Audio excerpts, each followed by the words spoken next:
Okay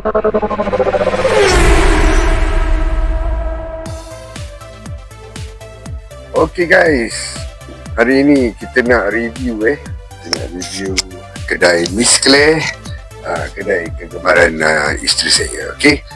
Okay, dia terletak di Johor Bahru, di somewhere around Damansara Alif lah. Okay, nanti saya akan share location di klip-klip yang seterusnya. Okay guys, jom kita masuk. Okay guys, Assalamualaikum.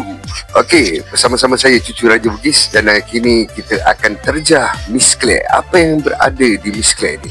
Okay, jom kita cari manager Nabila. Okay, Nabila, boleh tak bawa abang jalan-jalan apa yang ada kat Miss Claire ni? Apa yang dijual, harga ke mungkin? Jom. Okay, kat sini kita lah ada jual baju, blouse dan juga seluar bermacam jenis lah, bermacam fashion semua. So you all boleh tengok kat sini ada banyak sangat design yang lawa-lawa dan cantik-cantik. So mana yang jelita je semua bolehlah datang.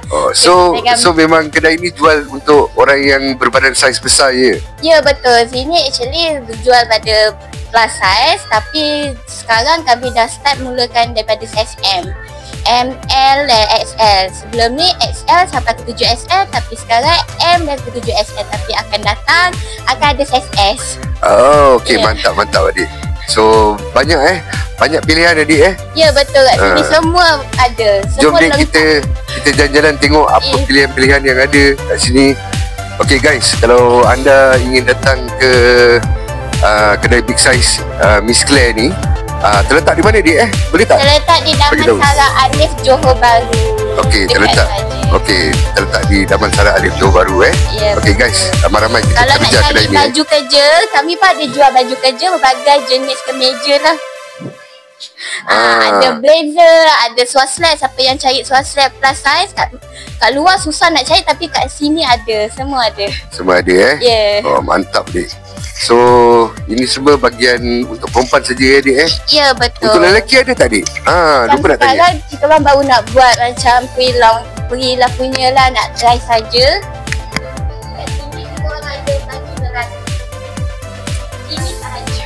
Oh, ini saja baju lelaki Okay guys, yang big size tu brother-brother kita yang big size tu boleh datang kat kedai ni guys Okay. Okay, tu semua pilihan-pilihan dia Ada swimming suit, ada baju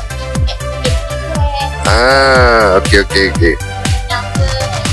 Okay, mantap. Okay, oh dia ada jual kasut juga adik macam-macam jenis kasut adik Okay.